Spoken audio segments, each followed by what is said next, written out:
Hello guys, this is उत्कर्ष और मैं एक बार फिर से सामने आपके आया हूँ केमिस्ट्री का एक बिल्कुल नया चैप्टर लेकर, जिसका नाम है matter in our surroundings. Matter in our surroundings. तो चलिए यार, पहला चैप्टर बिल्कुल स्टार्ट करते हैं अपना।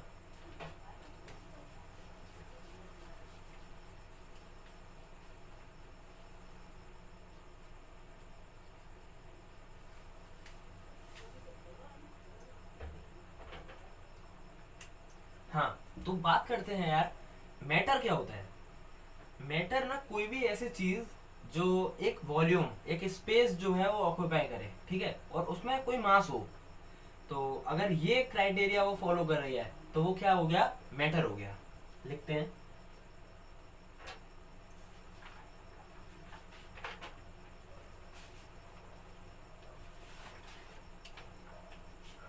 पहला पॉइंट, अपना नोटबुक लेकर बैठो और नोट साथ साथ बनाते चलो।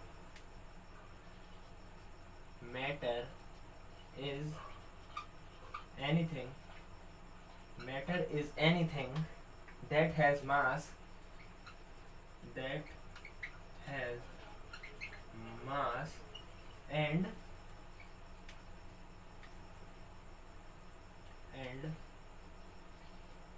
occupies space. ठीक है, matter is anything that has mass and occupies space. ठीक।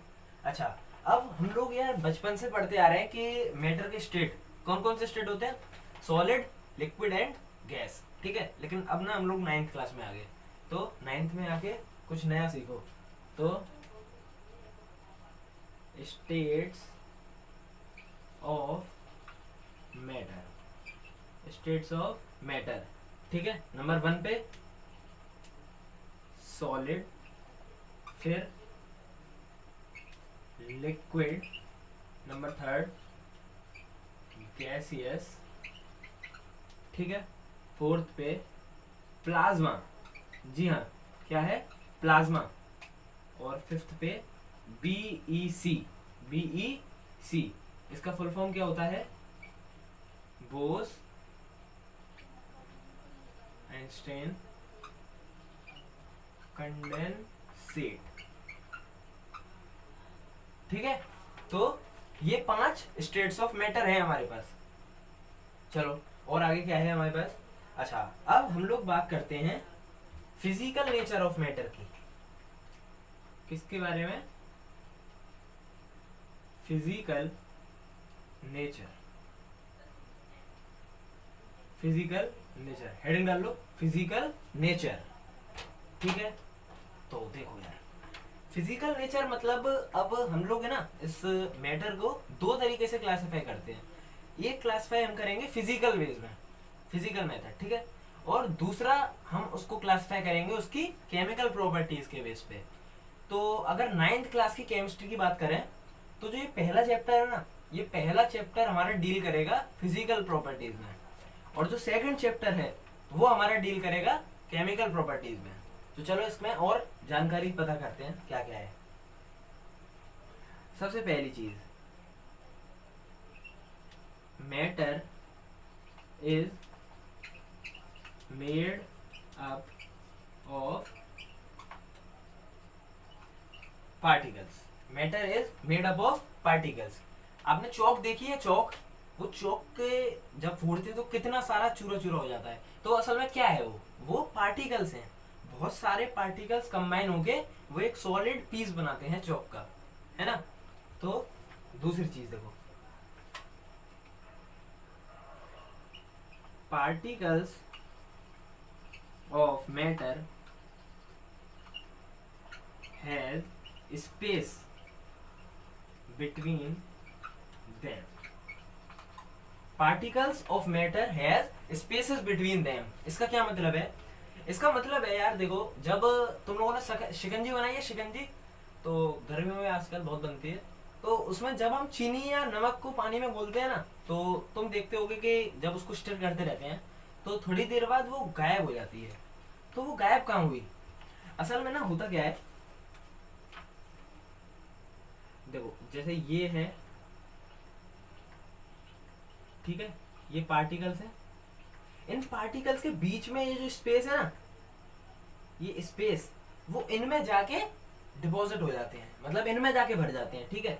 और फिर तुम एक चीज देखोगे कि पानी में एक ग्लास में चीनी डालते जाओ डालते जाओ डालते जाओ, है ना, एक टाइम आएगा जहां पे वो बिल्कुल रुक जाएगी, उसके ज्यादा वो नहीं घुलेगी, ठीक है।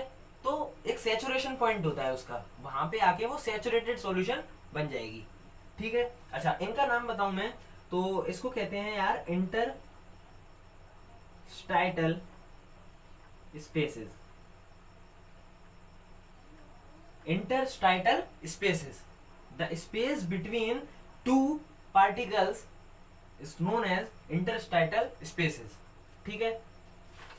चलो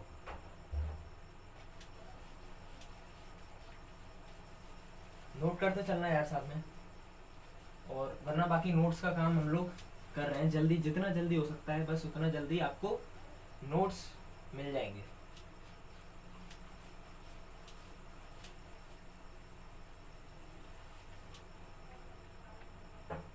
चलिए ठीक है।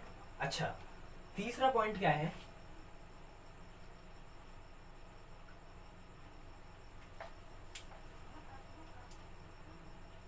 तीसरा पॉइंट है particles of matter move continuously,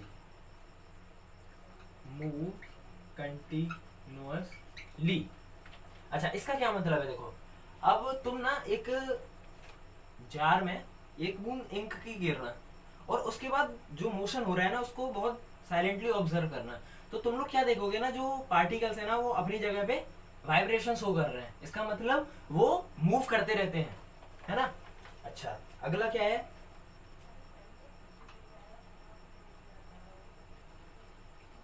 particles of matter attract each other. अब इसमें कोई बताने वाली चीज नहीं है यार, पार्टिकल्स मैटर अपने आप में अट्रैक्ट होते हैं ना, अट्रैक्ट करते हैं और रिपेल भी करते हैं, ठीक है। अच्छा, और लास्ट है particles of matter are very small. अच्छा, ये पॉइंट ना, इसको करने के लिए एक एक्सपेरिमेंट में सबसे अच्छा लगता है। आप 1 लीटर पानी लो और उसमें ना 2 या 3 बूंद इंक की डाल दो, ठीक है। अच्छा, कुछ टाइम बाद देखोगे कि पूरे पानी में ना बिल्कुल डिफ्यूजन हो गया, मतलब ब्लू ब्लू पूरा या ब्लैक ब्लैक जो भी इंक डाली आपने, वो इंक पूरे में फैल जाएगी।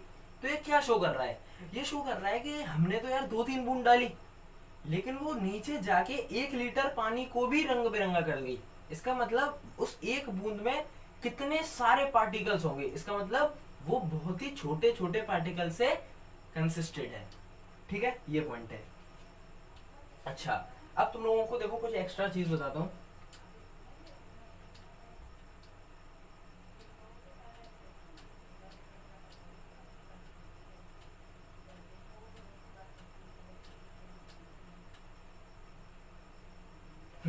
तो देखो, अगर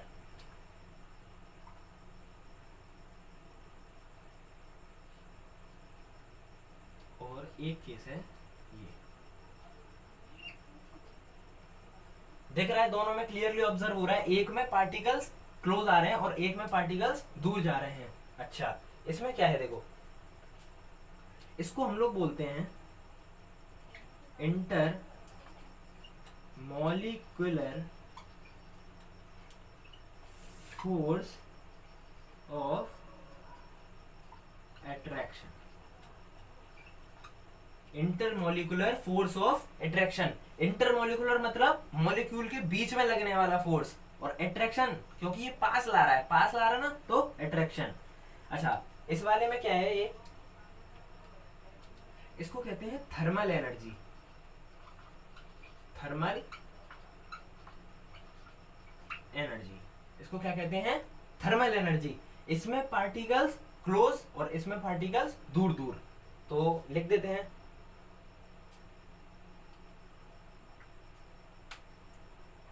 ये रिस्पॉन्सिबल किसके लिए होता है? एट्रैक्टिव फोर्स के लिए, एट्रैक्टिव फोर्स के लिए।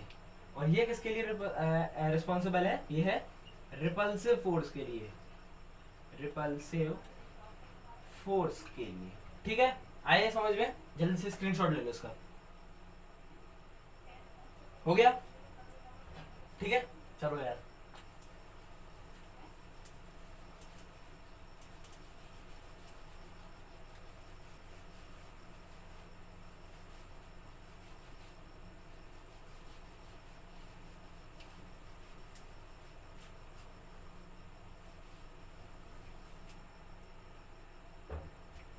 ठीक है, ये हो गया हमारा मैटर का एक introduction.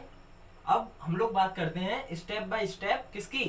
Solid, liquid, gas, plasma और बोस-आइंस्टीन कंडेंसेट के बारे में। पहली हेडिंग डाल लो,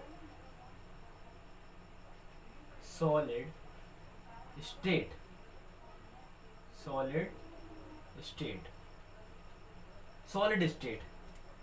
सबको पता है यार सॉलिड स्टेट क्या होती है। ये डस्टर है, सॉलिड है, ठीक है, मार्कर सॉलिड, बोर्ड सॉलिड, कैमरे से रिकॉर्डिंग बन रही है सॉलिड, है ना। अच्छा, अब हम लोग बात करते हैं इसकी फिजिकल प्रॉपर्टीज के बारे में। हम लोगों को सब ये तो पता है यार, देख के ही हम विजिबल करके बता सकते हैं ये कि कौन सी चीज सॉलिड है, कौन सी लिक्विड है और कौन सी गैसेस फॉर्म में है। अब किसके बारे में बात करेंगे? इनकी फिजिकल प्रॉपर्टीज के बारे में। देखो यार, फिजिकल प्रॉपर्टीज लिखते चलना साथ साथ। Definite shape, boundaries and volume, definite shape, boundaries and volume. ठीक है, अच्छा, दूसरा है very strong attractive force, very strong attractive force. यार इनमें एट्रैक्टिव फोर्स ज्यादा होती है, तभी तो ये बिल्कुल पास पास है, नहीं तो ये तो अलग अलग हो जाएंगे। इसका मतलब एट्रैक्टिव फोर्स जो है वो बहुत कर्री वाली होती है इनमें। दूसरा, negligible compressibility,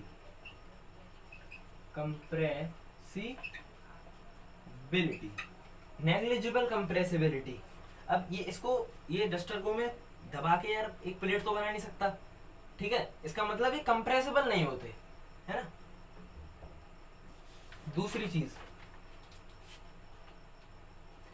very high density, very high density, density इनकी बहुत हाई होती है, पता है ये बात सबको, है ना। दूसरी चीज, ये शो करते हैं रिजिडिटी, लिख देते हैं solids shows a rigid structure,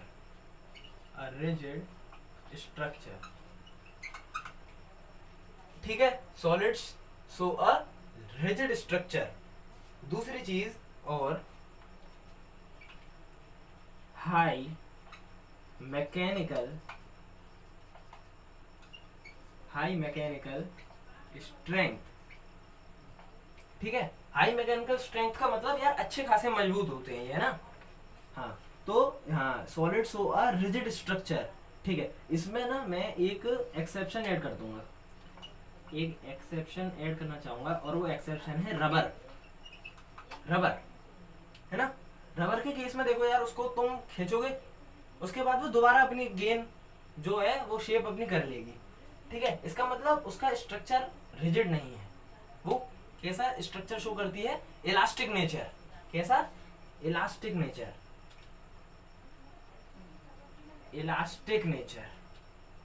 nature वो शो करती है ना, ठीक है। दूसरी चीज, हाई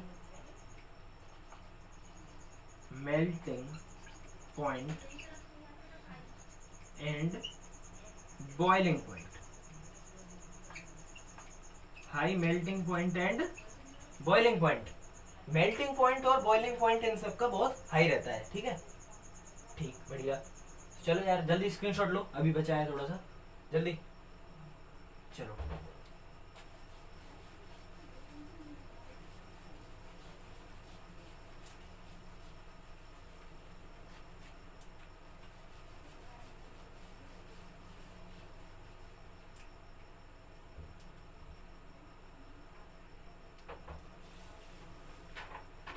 देखो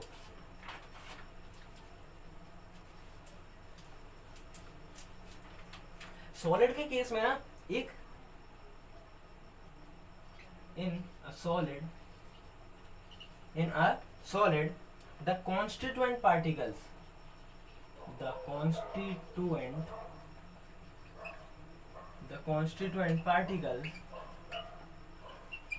constituent particles are arranged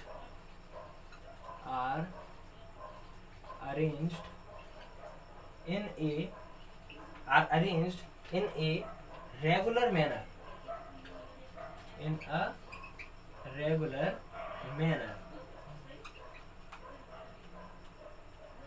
a regular manner called, उसका क्या नाम है, लैटिस। कैपिटल लेटर में लिखता हूँ, उसका क्या नाम है, लैटिस। ये ना एक 3 डायमेंशनल स्ट्रक्चर है, 3 डायमेंशनल, ठीक है। सॉलिड के केस की बात चल रही है। सॉलिड के केस में एक 3 डायमेंशनल स्ट्रक्चर मतलब बनता है जिसमें अरेंज होते हैं, उसका क्या नाम है, लैटिस। क्या है, लैटिस, ठीक है। अच्छा, सॉलिड में एक चीज और शो होती है, वो क्या है, सब्लिमेशन। अब ये क्या होता है सब्लिमेशन, बहुत बच्चों को पता होगा। Sublimation is the process through which the solid changes from solid state directly to gases state या वेपर स्टेट। इसमें जो बीच वाला फेज होता है ना, लिक्विड फेज, वो अगर नहीं करता, डायरेक्ट सॉलिड टू वेपर। चलो लिखते हैं, तो सॉलिड से किसमें, वेपर में ऑन हीटिंग। ये साइन किसका है, हीटिंग का। ये किसका है, this sign shows that heat is given, ठीक है। इसमें हीट जब हम देंगे तब ये रिएक्शन ऑकर करेगी। ये साइन ना, ये 10th क्लास में जाके एक चैप्टर है, केमिकल रिएक्शंस एंड इक्वेशंस, उसमें पूरे चैप्टर में ना ये बस यही चीज है कि रिएक्शन में ये साइन है, ठीक है। ये साइन क्या है, ये साइन क्या है ना। ये साइन होता है प्रेसिपिटेट का, यानी कोई चीज नीचे बैठ गई। ये साइन किसका होता है, इवॉल्व का, कि कोई गैस इवॉल्व हो गई है ना। चलो वो आगे बात करेंगे, फिलहाल के लिए अभी इतना ही ठीक है। इसके एग्जाम्पल है इसके, कैम्फर, ठीक है, कैम्फर। नेफ्थलीन बॉल्स देखी होंगी तुमने यार घर पे, नेफ्थलीन बॉल्स। ड्राई आइस और क्या होता है, हाँ, आयोडीन और एंथ्रासीन एटसेट्रा, और भी बहुत सारी होती है ना। तो ये सब होता है। तो चलो जल्दी यार इसका स्क्रीनशॉट लो।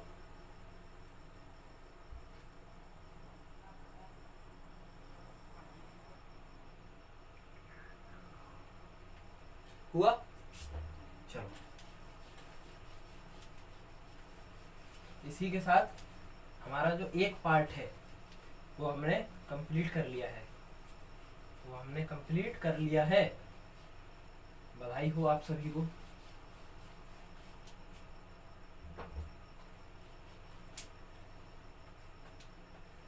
चलो, तो सॉलिड हो चुका। अब किसकी बारी आई, अब बारी आती है लिक्विड स्टेट की। हेडिंग डालो जल्दी से, क्या है, लिक्विड स्टेट।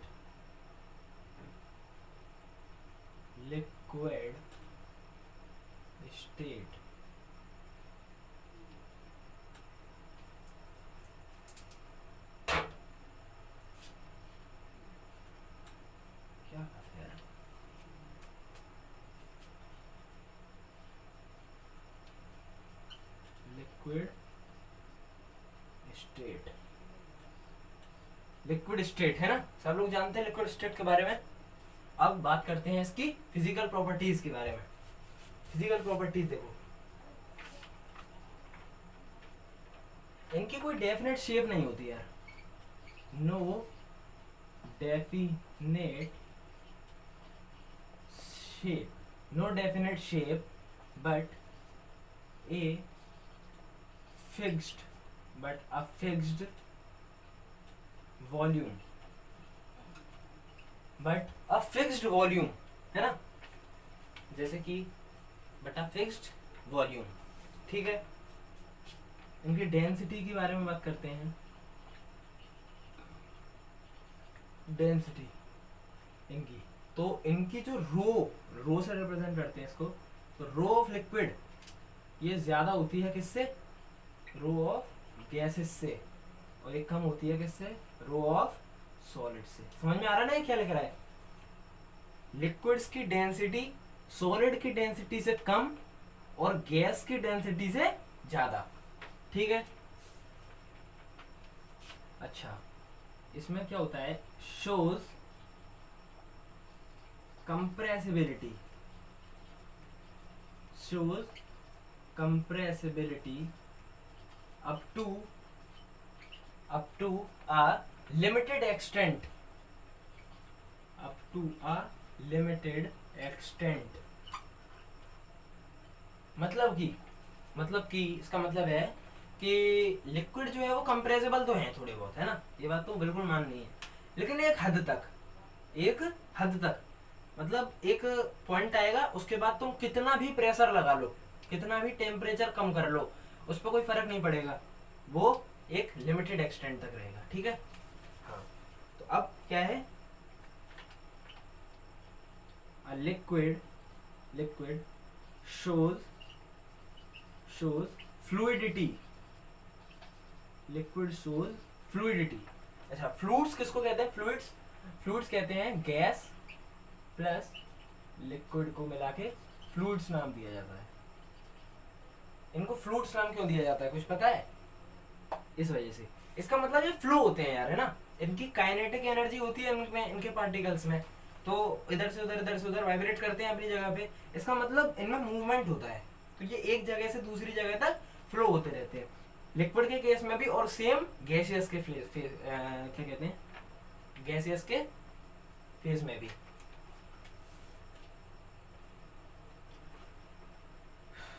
ठीक है, तीसरी चीज लास्ट एक और है, इनकी लो मैकेनिकल स्ट्रेंथ,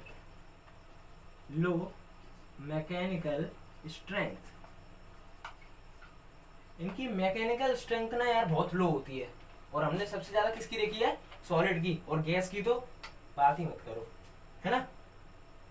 तो क्योंकि ये फ्लूइडिटी दिखा रहे हैं, इसका मतलब ये डिफ्यूजन भी शो करते हैं,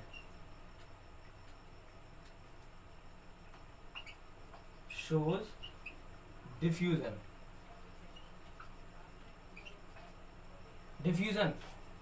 क्या, हायर कॉन्सेंट्रेशन से लोअर कॉन्सेंट्रेशन पे जाना। ठीक है, डिफ्यूजन ट्रांसफर जो होता है। अच्छा, अब दूसरी चीज इसके बारे में एक चीज और है, ए लेस विस्कस लिक्विड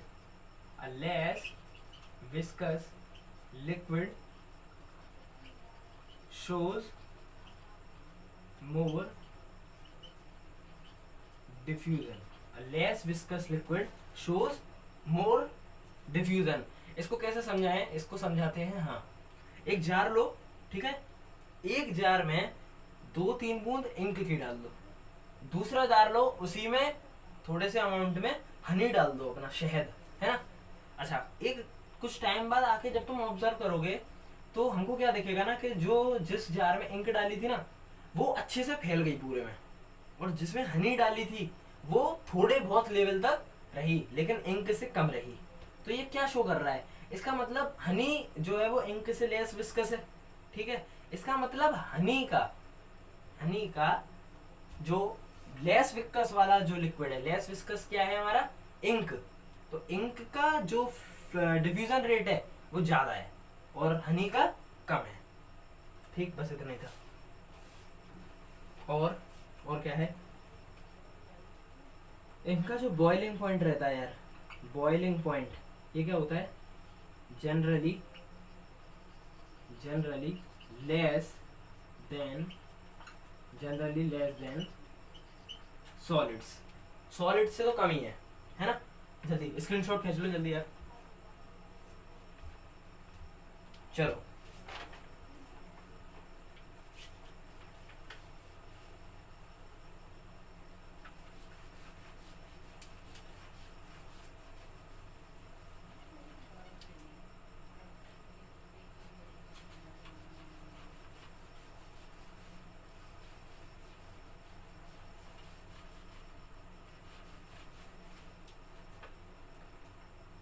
हाँ, तो अब बात करते हैं एक और प्रोसेस है। क्या है वो, क्या है, फ्रीजिंग। हम लोग फ्रीजर का यूज करते हैं ना, फ्रीजर, उसमें क्या फ्रीज करते हैं हम सामान को। ठीक है, तो फ्रीजिंग असल में क्या है, एक ऐसा प्रोसेस है जिसमें एक लिक्विड चेंज किस में होता है, सॉलिड में। लिख लेते हैं, एक लिक्विड चेंज होता है सॉलिड में, है ना। एक लिक्विड चेंज होता है किसमें, सॉलिड में। और इसी का एक और बेहतरीन नाम है, और वो नाम है सॉलिडिफिकेशन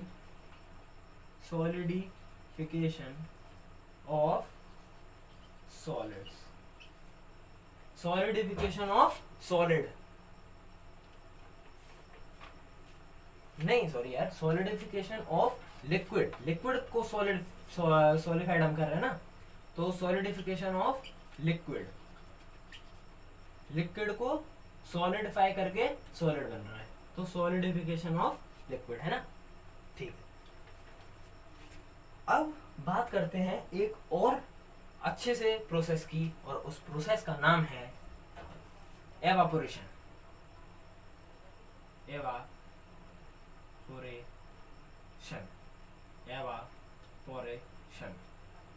क्या है, एवापोरेशन है ना।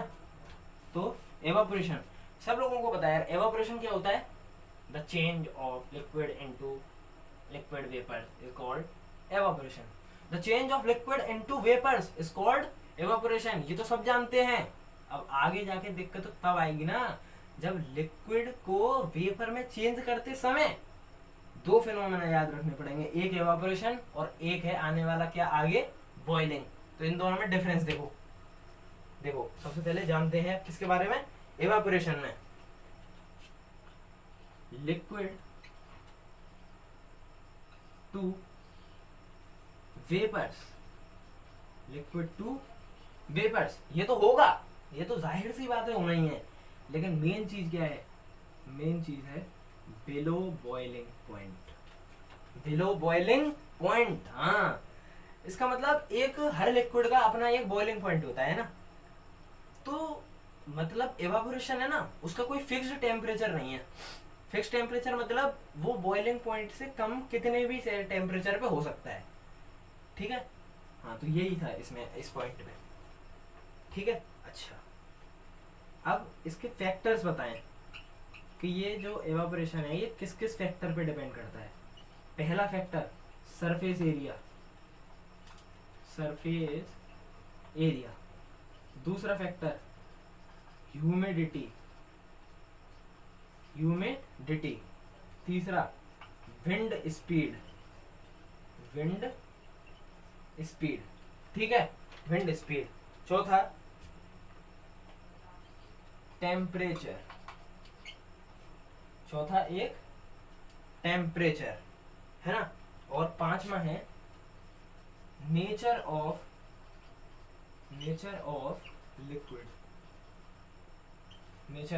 लिक्विड। तो ये इन पे डिपेंड कैसे कैसे करता है, देखो। सरफेस एरिया ज्यादा होगा ना तो इवापोरेशन रेट भी ज्यादा। सरफेस एरिया ज्यादा तो इवापोरेशन रेट ज्यादा। अच्छा, ह्यूमिडिटी ज्यादा तो इवापोरेशन रेट कम। ह्यूमिडिटी ज्यादा तो इवेपोरेशन रेट कम। विंड स्पीड, अगर विंड तेज तेज चल रही हो सर तो क्या होगा हमारा, ये भी ज्यादा हो जाएगा। टेम्परेचर, टेम्परेचर ज्यादा होगा, इसका मतलब काइनेटिक एनर्जी बढ़ जाएगी और ये हमारा जो इवेपोरेशन रेट है वो भी बढ़ जाएगा।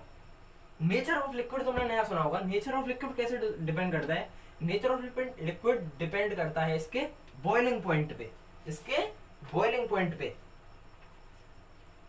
तो lower the boiling point of liquid, higher the rate of evaporation. Lower the boiling point of liquid, higher the rate of evaporation. जिसका boiling point कम उसका evaporation rate ज्यादा, और जिसका evaporation rate ज्यादा उसका boiling point कम। ठीक है, जल्दी फोटो खींच लो इसका यार, फोटो खींचो।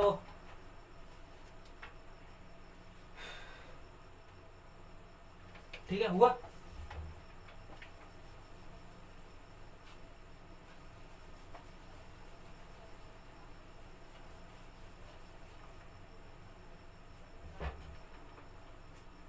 अच्छा, अब एक टॉपिक है यार, एक छोटा सब टॉपिक, वो है evaporation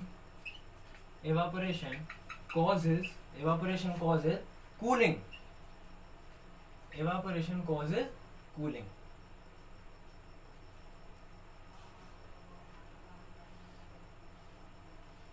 Evaporation causes cooling. यार तुम लोग ना गर्मियों में अब नोटिस करना, अब जैसे मान लो किसी को पसीना आए ना, बहुत ज्यादा पसीना अगर आएगा, तो अगर तुम देखोगे ध्यान से, तो जब हम परस्पायर करते हैं तो ना एक टेम्परेचर ठंडा हमें फील होता है अच्छा खासा, मतलब हमारी बॉडी को एक कूल एनवायरनमेंट फील होता है ना। तो उसका रीजन क्या है? उसका रीजन देखो, अब लिखवा रहा हूं मैं, पहले लिखवा देता हूं उसके बाद समझाऊंगा।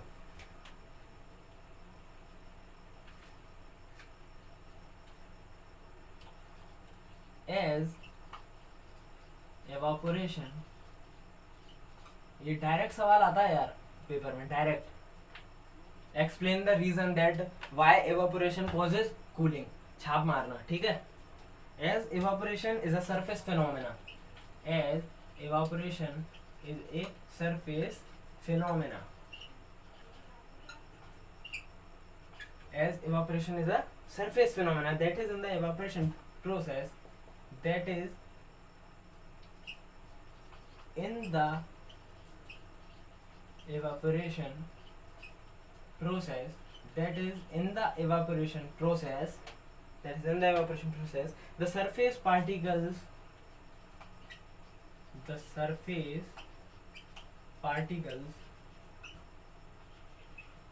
leaves the surface particles leaves the surface by taking heat energy,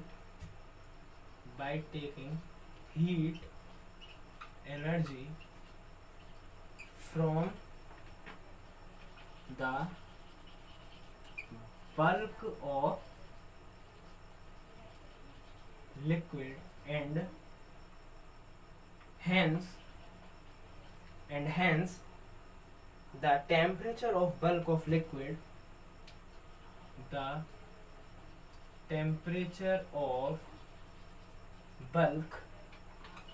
of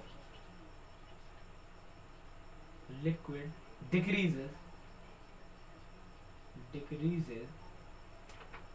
and it causes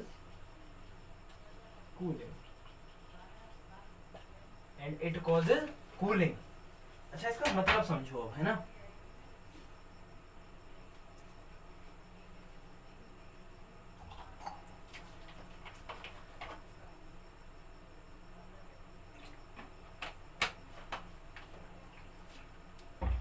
हाँ देखो, एवापोरेशन ना एक सरफेस फिनोमेना है। इसका मतलब अगर ये एक लिक्विड है तो इसके सिर्फ जो सरफेस वाले पार्टिकल्स है ना, सिर्फ वो पार्टिसिपेट करेंगे, बल्क वाले पार्टिकल्स को कोई घंटा फर्क नहीं है इससे, है ना। तो ये एक सरफेस फिनोमेना है, surface phenomena. As evaporation is a surface phenomena, that is, in the evaporation process, the surface particle leaves the surface by taking heat energy from the bulk of liquid. इसका मतलब समझो, हिंदी में अनुवाद समझो इसका। जो ये ऊपर जो सरफेस पे जो पार्टिकल्स है ना, जब ये बाहर जाने की इनको वो पड़ेगी जरूरत, तो ये क्या करेंगे, अब भाई कोई ऐसे बाहर से चला नहीं जाता, अब तुमको बोला जाए कि यार ये सामान इधर से उधर करवा दो, गर्मी में बिल्कुल तरह तरह हुए जा रहे हो, और तुमको ऐसे में कोई बिल्कुल सिकंजी या ग्लूकॉन डी दे दे, तो बॉडी बिल्कुल तरह तरह हो जाएगी ना, बॉडी में एनर्जी आ जाएगी। इसका मतलब फिर तुम वो काम यूं कर दोगे, यूं, है ना। तो इनका जो क्या कहते हैं पार्टिकल्स है, इनका भी सेम वैसे ही फंडा है।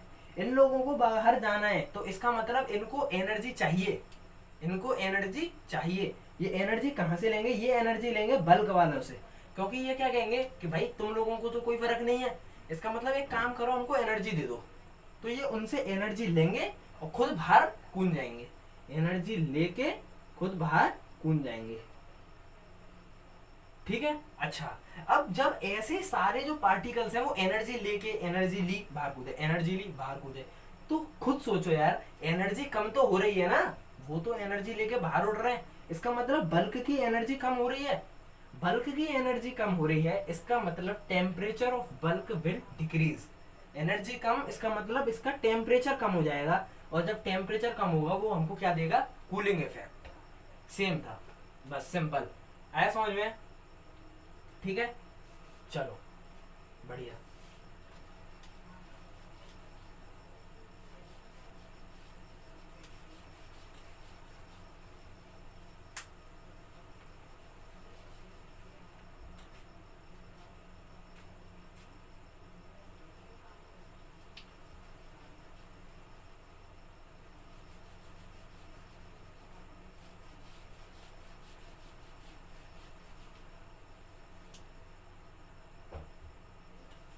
अब बस आज का लास्ट टॉपिक ये बचा है, और वो लास्ट टॉपिक क्या है, वो है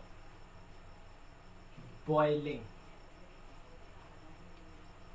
मार्कर ने साथ छोड़ दिया हमारा, बॉइलिंग। भाई अभी पढ़ा दे, एक टॉपिक बचा है यार, boiling.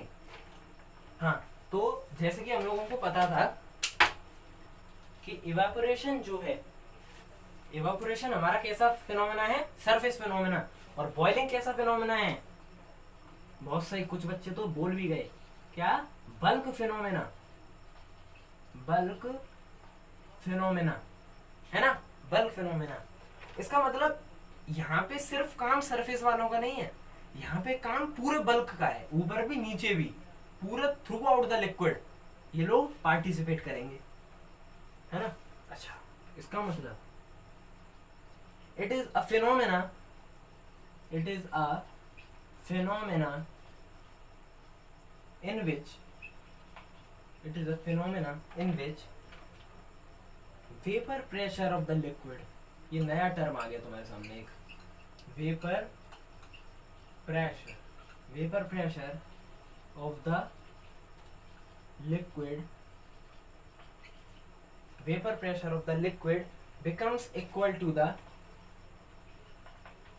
becomes equal to the atmospheric pressure, atmospheric pressure, ठीक है, becomes equal to the atmospheric pressure। अभी लिखते हैं, पहले फिर समझाते हैं एक साथ। on heating a liquid, on heating a liquid, on heating a liquid vapors are formed, सब समझ जाओगे, देखना है ना, सब समझाओ, कोई दिक्कत की बात नहीं है। वेपर्स आर, मेरा कंटेंट ही इस हिसाब से तुम लोगों के लिए लिखा है, vapours are formed over the liquid,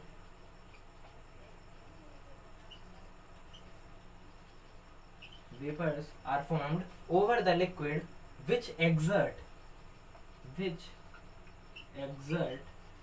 some pressure which exert some pressure which exert some pressure on the surface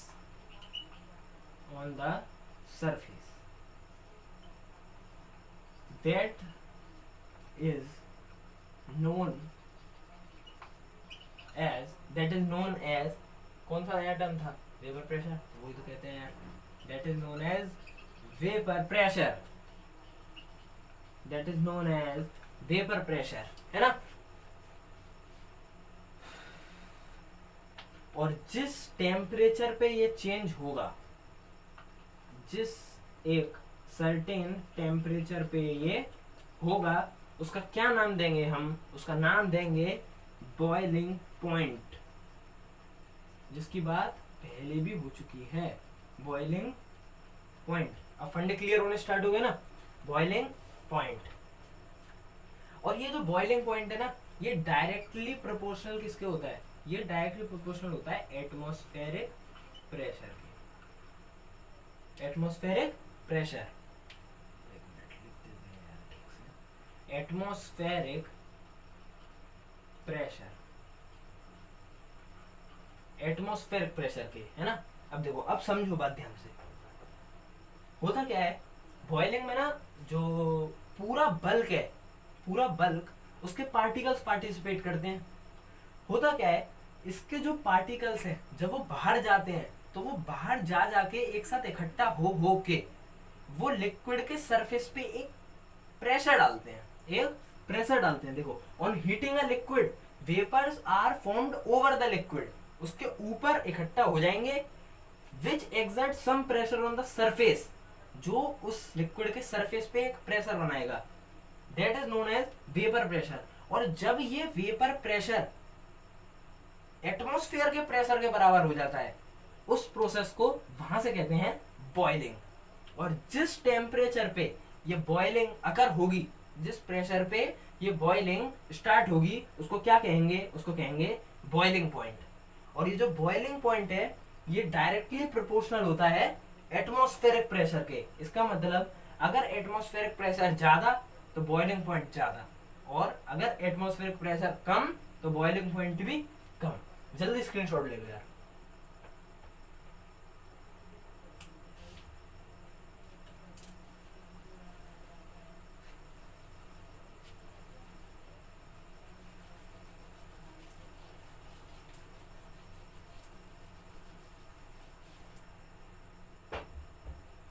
एक डिफरेंशिएट कर लेते हैं ये, क्योंकि क्वेश्चन आया हुआ था तो इस वजह से मैंने ये जोड़ लिया. एवापोरेशन और बॉइलिंग.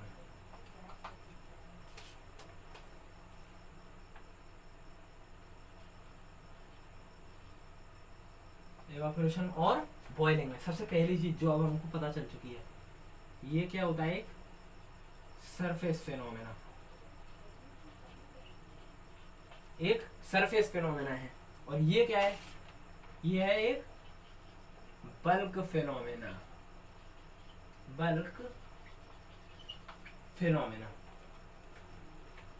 है ना. ये एक स्पॉन्टेनियस प्रोसेस है. स्पॉन्टेनियस प्रोसेस, ठीक है. और ये एक स्पॉन्टेनियस प्रोसेस नहीं है. Not a spontaneous process. एक स्पॉन्टेनियस प्रोसेस नहीं है. स्पॉन्टेनियस मतलब अपने आप जो हो जाए, है ना. तो ये तो अपने आप हो जाती है, ये अपने आप नहीं होती. आगे समझो कैसे नहीं होती. occurs below the boiling point of liquid. ठीक है. और इस वाले केस में occurs at fixed point, that is, और वो कौन सा पॉइंट है? बिल्कुल सही, boiling point. occurs at fixed point, that is boiling point. तो यही था, है ना. एवापोरेशन एक सरफेस फिनोमेना, बॉइलिंग पॉइंट एक बल्क फिनोमेना. ये एक स्पॉन्टेनियस प्रोसेस, इसका मतलब बॉइलिंग पॉइंट के नीचे किसी भी टेम्परेचर पे अपने आप होने लग जाएगा। इस वाले में जब तक बॉइलिंग पॉइंट पे रीच नहीं करता, इसका मतलब ये होना स्टार्ट नहीं करेगा, तो ये एक स्पॉन्टेनियस प्रोसेस नहीं है। तो इसी के साथ आज का ये वीडियो खत्म करते हैं और मिलते हैं आपसे अगले लेक्चर में। तब तक के लिए thank you, have a nice day.